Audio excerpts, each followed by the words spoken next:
Welcome to the Voice of Reason with yours truly, Robert McNeily. This show will be all about you, the American people, politics, punchlines, and a dash of that Western charm and that divine providence that has blessed us for nearly 250 years. It will be a mix of politics, of culture, music, and sports, really everything that not only President Trump loves, but what you love, the American people, bringing you subject matter experts on a whole host of a variety of topics. Thank you for watching The Voice of Reason with Robert McNeily, right here on the right side of history at RSBN.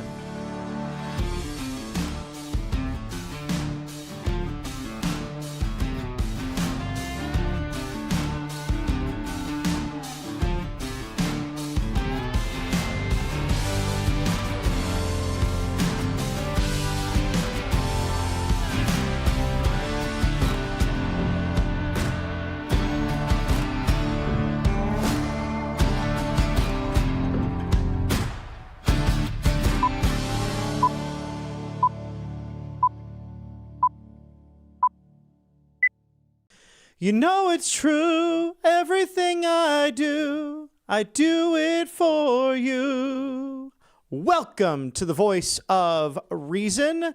Mr. Director, there's been a dialogue recently on this discussion on the right. Is there anti-Semitism? Are some hosts interviewing people who should not necessarily be interviewed? Well, I have a hot take on this. And this is perhaps the only time your humble correspondent will be discussing it, because first and foremost, I believe it divides this conservative MAGA America First movement in such a way that's a gift to Democrats and the very far left and the communists, the Islamists, the secular humanists, the globalists who seek to destroy this nation and ultimately our constitutional republic. But first and foremost, Tucker Carlson has every right to interview anyone he wishes to interview. And with that, you could still disagree with a person like Nick Fuentes. Within journalism, within the parameters of this discussion, within freedom of speech and what we do as columnists, journalists, opinion editorials, and writers, everyone in this vast space known as media, whether it's the new media to legacy, you might come across the opportunity to interview someone whom you disagree with. And that happened recently. No one else was more insulting towards Tucker's family than that of Nick Fuentes. And Tucker, for whatever reason, chose to engage in this dialogue. Megyn Kelly, to her credit, on this tour she's attending, which I recently viewed and enjoyed, with guests like Marjorie Taylor Greene to Adam Carolla, John Rich, amongst Charles Cook and Rich Lowry of the National Review, a whole host of people from different arenas in American life. Had a wonderful time with Miss Kelly outside of Atlanta last weekend, where she took questions from the audience, asking those who may disagree with her, just as Charlie Kirk did at these Turning Point events. Dialogue and more free speech leads to a more civil society, period. Now back to Mr. Fuentes, because I saw him in action dating back to 2017. I witnessed at student action summits in West Palm Beach, Florida, this individual who would run up to Ben Shapiro and his family and attack them for being Jewish with anti-Semitic tropes that were literally disgusting to watch, to the point of security having to be involved, to the point of other Turning Point USA members and staff saying, knock it off. They're individuals of his alt-right groypers, whatever they want to call themselves, whom I believe are not conservatives nor part of this conservative MAGA America First movement, but those who believe in deep socialist ties. these individuals would film us at CPACs to other conferences and just cuss us out for no apparent reason other than they either did not have a press pass or could not gain access or were unwilling to go in dialogue and have discussion with those within the conservative movement. So you take that for what it's worth. I've witnessed it on the ground throughout my career. So I detest his opinions, but regardless of that, he has a right to hold those opinions, and Tucker has every right to interview the individual. At the same time, it does not mean Tucker Carlson is somehow an agent for Qatar or anti-Semitic or wanting to promote the ideas of Mr. Fuentes. And to her credit, Megyn Kelly, having both Ben Shapiro and Tucker Carlson on her tour, I believe back-to-back days, to explain their sides of this debate, and both considering one another, still friends and able to dialogue and text, although it's been quiet of recent, to my understanding. Now, the real problem is on Sunday's show of Mark Levin, someone who I agree with 90% of the time. In fact, I still consider him, as Sean Hannity mentions him, the great one because of his knowledge and because of his ability to be unafraid, speaking truth to power. But I watched as he interviewed Senator Ted Cruz, and this narrative became or surrounded calling Tucker, without mentioning his name, someone who's part of this new fascism or alt-right movement or wanting to be a soundpiece for Muslim or Arab nations against the state of Israel. And in some way, in some turn, this growth of anti-Semitism on the right, according to Mark Levin and according to Senator Ted Cruz. Now, I feel as if Senator Cruz joined Mark Levin in order to somewhat defend his stance, given that Tucker Carlson embarrassed him in their recent interview. But the good senator from Texas, whom I agree with, again, probably more than 90% of the time, can defend his own position on that. But I'd like to echo the words of Megyn Kelly, who was very clear on this during her tour, that it's a mistake for the right and the conservative movement as we know it to divulge into this name-calling of fascist and Hitler-esque. It's terrible, as Tucker and Ben and Megyn herself, among others, have had countless threats on their lives. I'm sure Mr. Levin and his family as well. So we have to remain united in all of this. It's also true that you can criticize the state of Israel and their government and not be an anti-Semite. So I find myself really in the middle of where I guess Ben Shapiro would be, Mark Levin would be, and ultimately where Tucker Carlson is. It's okay to dialogue and discuss these things. We are the big tent movement. This conservative MAGA America First agenda is that.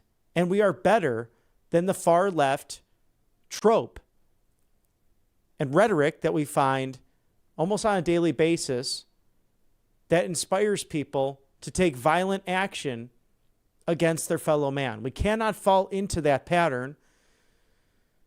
And I'd like to hear what you have to say, the good viewers of the Voice of Reason and Right Side Broadcasting Network. You can always write in to RSBN at feedback@rsbn.tv. Where are you on this issue? I'm very curious as to where you stand as we move into the 2026 midterms and celebrate and dialogue with those who are fortunate enough, as yours truly, to get to speak their mind behind a microphone.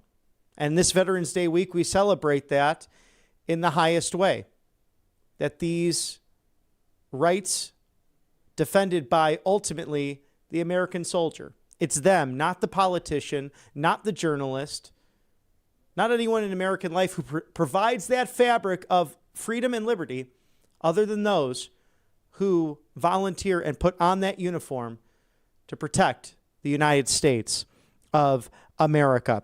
We have a great show tonight. Mr. Nick Fondacaro, an associate editor at NewsBusters at the Media Research Center.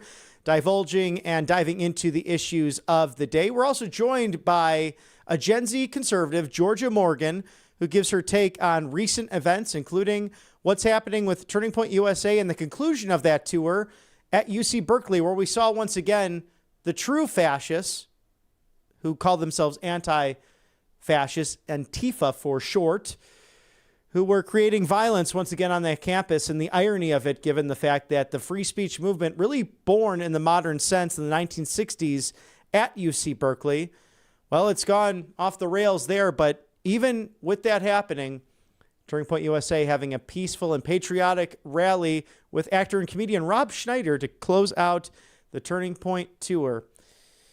We're happy to have you here on The Voice of Reason as we dive into it tonight, November 13th, 2025.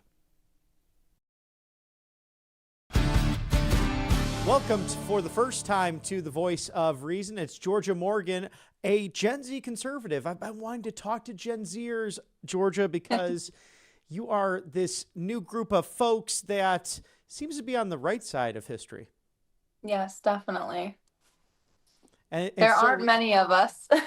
Right. Yeah. It's so refreshing. But I argue sometimes when I graduated college, dating myself in the millennial generation, although we're finally getting more conservative, I really felt outnumbered. I feel the same way. It feels like there's not many of us, but I find some hope from some of the messages I get. I get a lot of Gen Z messages, so it's definitely a little bit helpful. Yes. And is it really like social media? Is it Turning Point USA that's brought all of you together? Perhaps it's the idea of affordability. We know now it's harder for anyone to really purchase that first home. They're now saying on average, we're looking at the age of 40 for the first time for people to purchase their home in America. Yeah, it's crazy, especially in like major cities. I'm in Baltimore, so we definitely feel that. We feel the skyrocketing of taxes and things like that, especially being in a Democratic state. So it's definitely harder to buy a home here. And are you finding anything that's different with ICE being involved in these major cities? Has Baltimore gotten safer over time, or is there still a lot of problems given the Democrat-run cities in deep blue Baltimore? I don't feel like Baltimore has felt safer. I don't know if it ever will feel safer. I do have some friends that work with ICE, and they have been successfully getting a lot of illegal immigrants out of the country, out of the state, which is amazing. But I don't feel like it will ever be secure in a democratic place like Baltimore, just because there are so many of these people. It's like, where do you even start? Right. And that's something that we saw with the auto pen administration from last year, bringing in countless illegal aliens. Now, we are in the midst of this government shutdown. Seems as if we're coming to an end with it. But we do know that it's been a big week of news from the Trump pardons of those alternative electors. And of course, the president had appointed Christopher Wray back in the first term, but he launched this Arctic frost on all these people that spied on United States senators, 9 Republican senators from the last count, their colleagues, and even potentially people like you and me. And we know this is all the ripple effect from the Patriot Act all those years ago. But how are you so brave to be a Gen Z conservative, knowing that the government, like Senator Chuck Schumer put it years ago, might have a way at getting at you 6 ways from Sunday?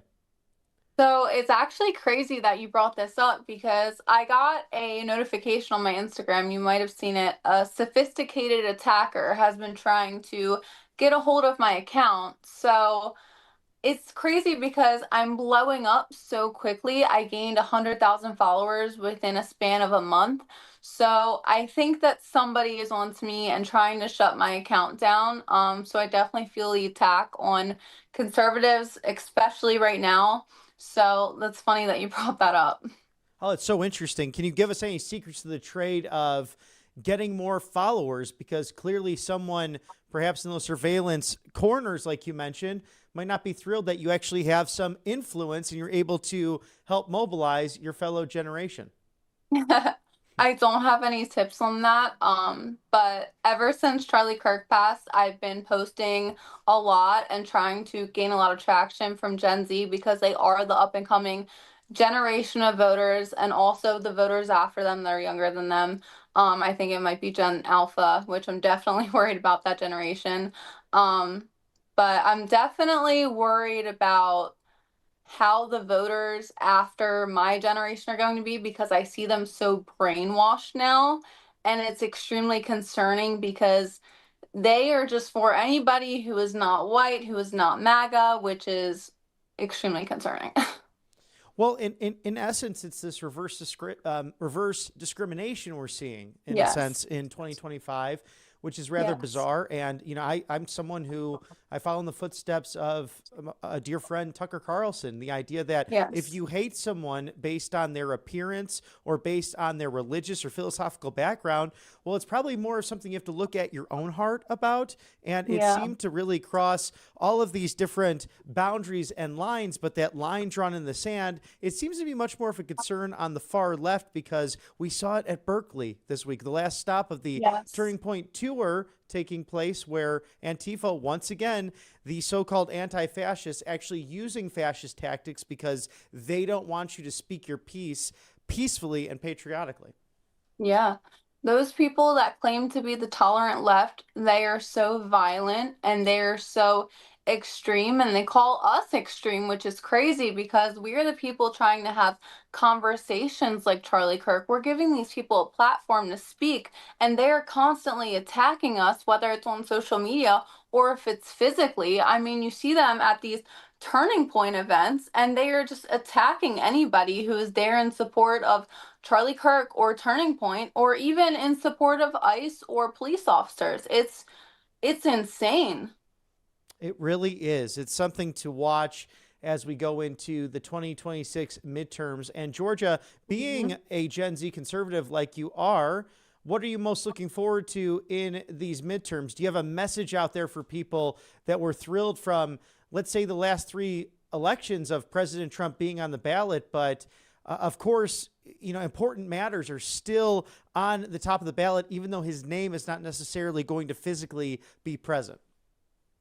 Yeah, so I would just hope that people will vote with logic and not emotion. Like I've been speaking, I see a lot of women, especially Gen Z, voting with emotion.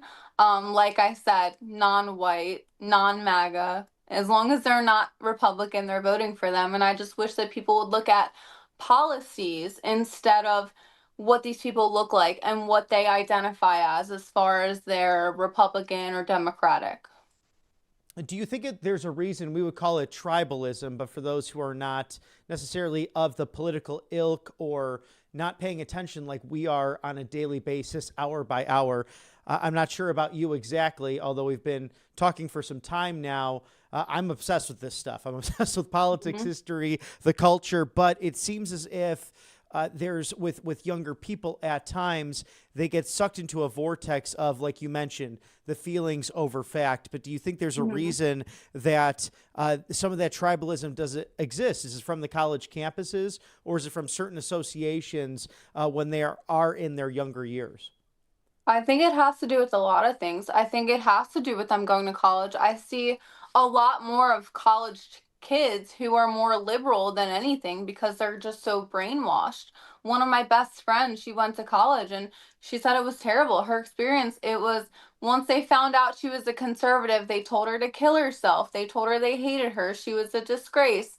That is what we are seeing. And it's like, these people can't respect having a different opinion. If you don't agree with them, they are automatically like shutting you down instead of why do you think that? Why do you see things from the side that you see them on? They're not having conversations like we are, and colleges are one of the most brainwashing places, I would say, as far as turning these kids against having an open mind and an open opinion. Well, Georgia, I admire you for not only coming on the Voice of Reason, but for standing strong and communicating over the social media apps, because that's what's really influencing people in this day and age. Where can people find you as you're out there fighting the good fight? I'm on Instagram, the Blonde Conservative, and I'm also on TikTok. It's just Blonde Conservative. Oh, right. Well, please come back and visit us again. It's Georgia Definitely. Morgan, a Gen Z conservative on the Voice of Reason. Good to hear the voices of young people out there who are unafraid like Georgia. We'll see you again very soon. Thank you. Bye.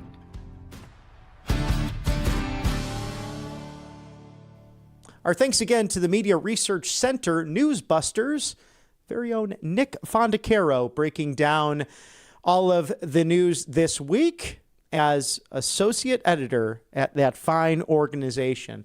We also had the opportunity to speak with Georgia Morgan, a Gen Z conservative. You could find her at The Blonde Conservative on Instagram, at Blonde Conservative on TikTok as well. Someone unafraid of diving into the culture war in 2025.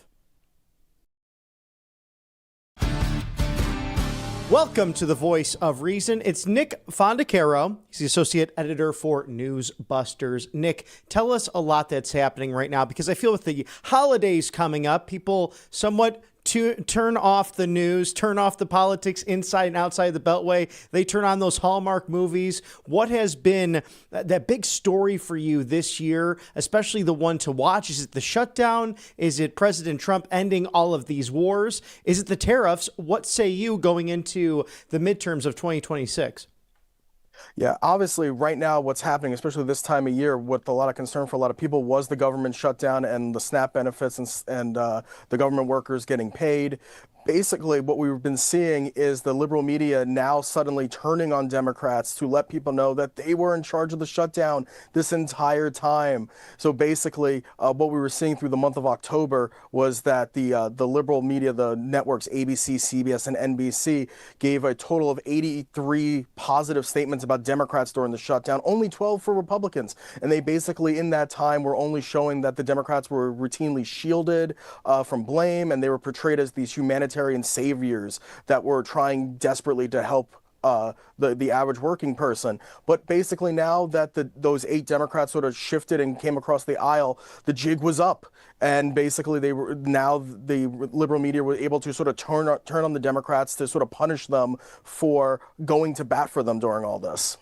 It really seems as if their base, it's so radical, as House Speaker Mike Johnson was mentioning with Republican leadership during this 41-day shutdown, as it's really ongoing until the House gives their own version of what the Senate edited ultimately to the president's desk. But do you find it that they will have troubles in the midterms potentially with their own base? Because as they see it, Chuck Schumer has not led well.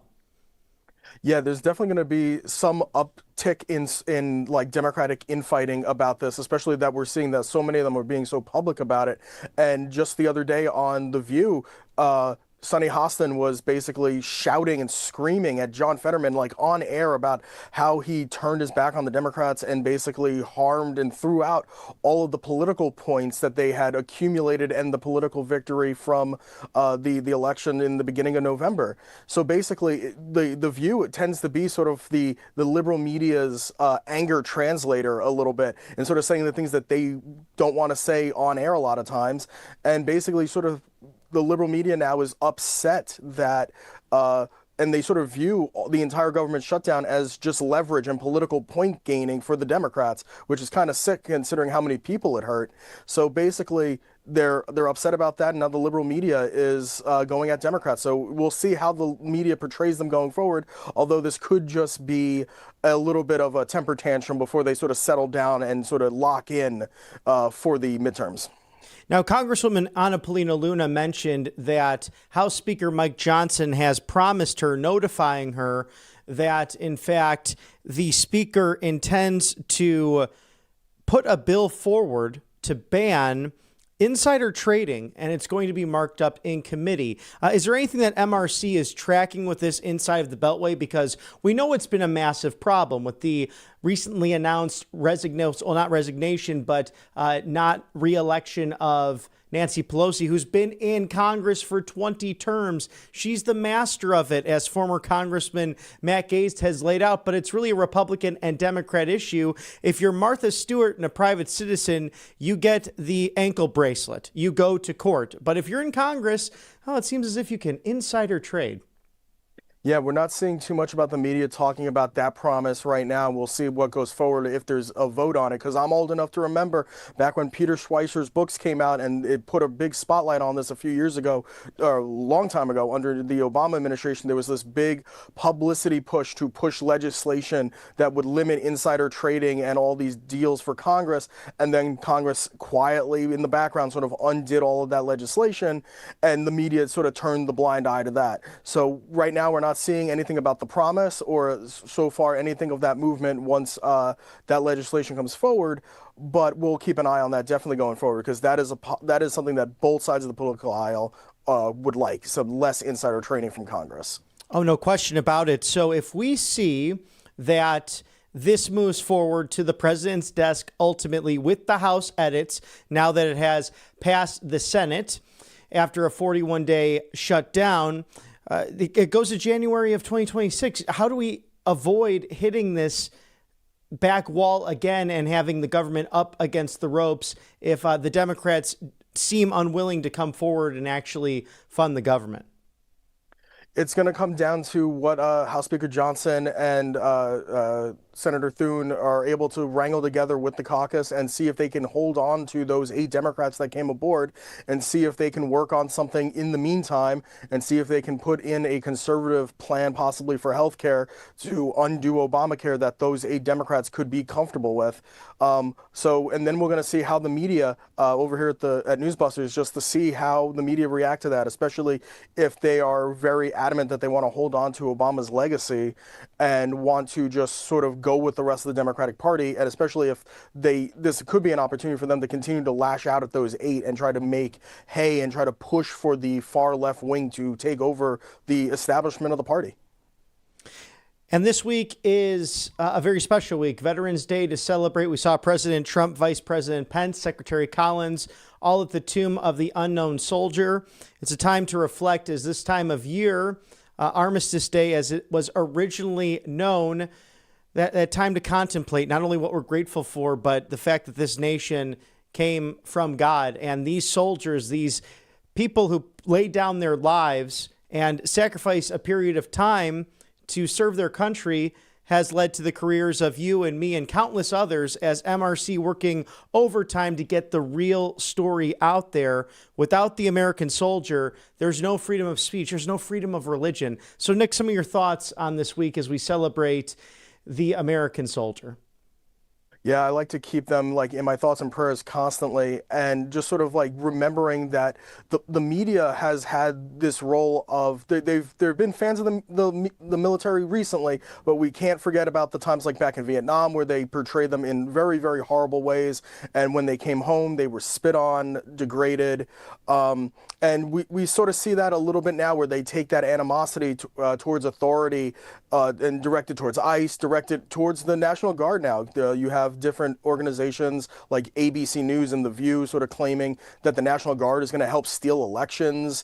And they were also sort of casting doubt on whether or not the Army and President Trump shared a birthday, and all the heinous things they were saying about like the Army going to be goose strutting through DC for just to make dictator Trump look good. So like in a way they have like this sort of negative animosity percolating underneath all of their pleasantries now, or their kind words now, just crocodile tears for the military. But basically what we're seeing is hopefully the media sort of stick to keeping the military faithful and positive. Absolutely. And we've seen with these big cities with Mayor Brandon Johnson now trying to get the UN involved in the city of Chicago as those ICE agents working overtime to create safety in the second city. Thank you to Nick Fondacaro joining us, the associate editor at NewsBusters on The Voice of Reason. Come back and see us again very soon. Thanks for having me.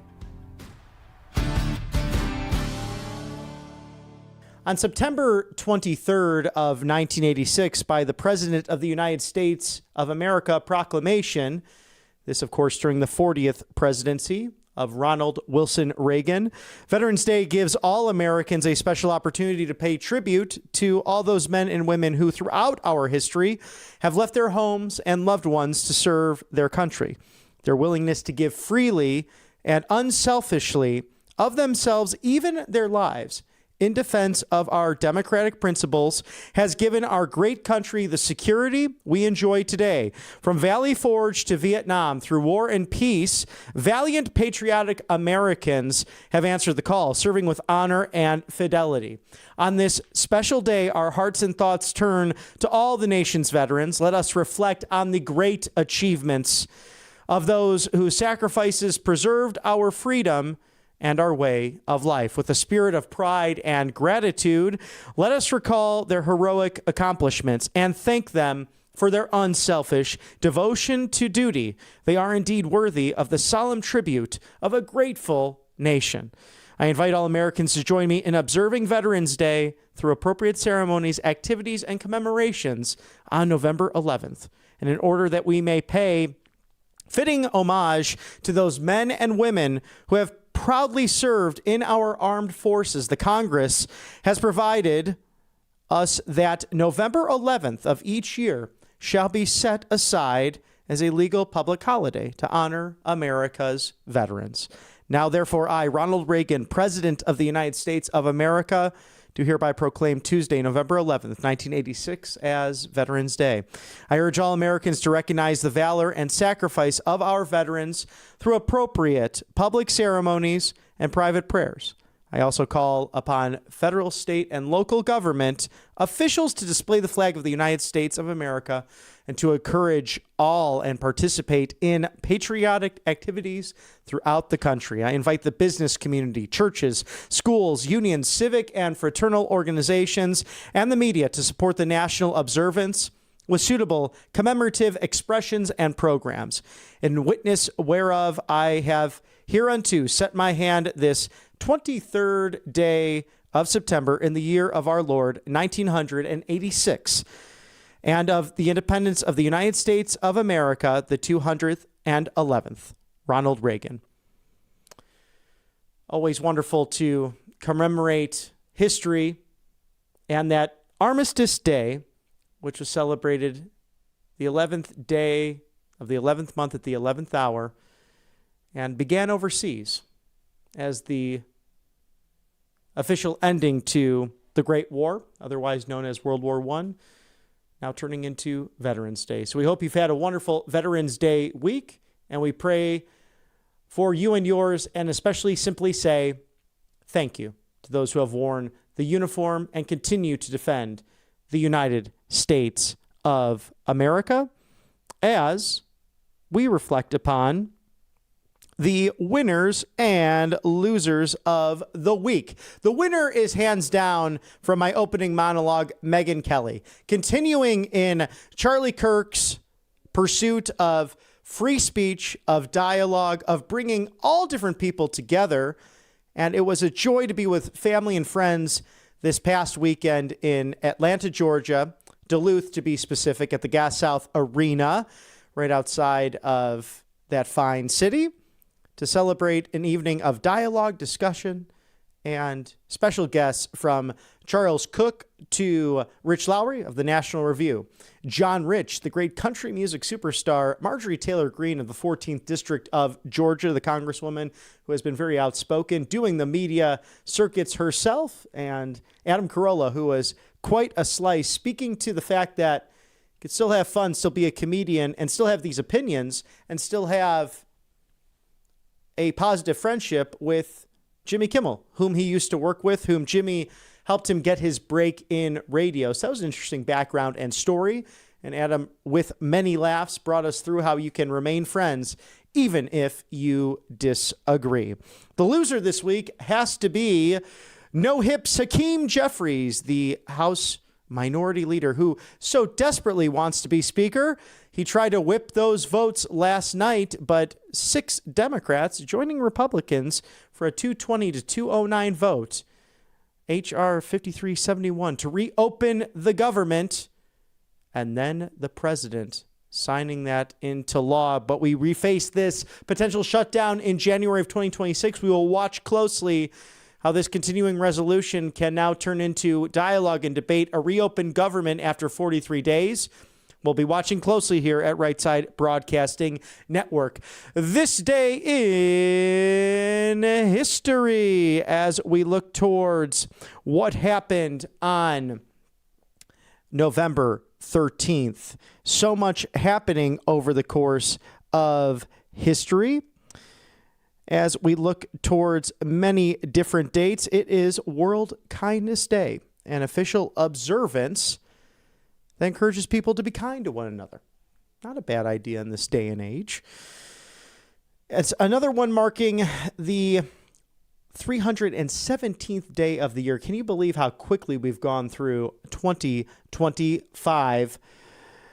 World Kindness Day, in addition to National Indian Pudding Day, an unofficial holiday that recognizes the traditional New England dessert. Do you have a favorite out there as we get ready for the holidays? But every Thursday night, let not your heart be troubled, because it is the voice of reason at 6 o'clock on these gorgeous Thursday evenings in this autumn time of year.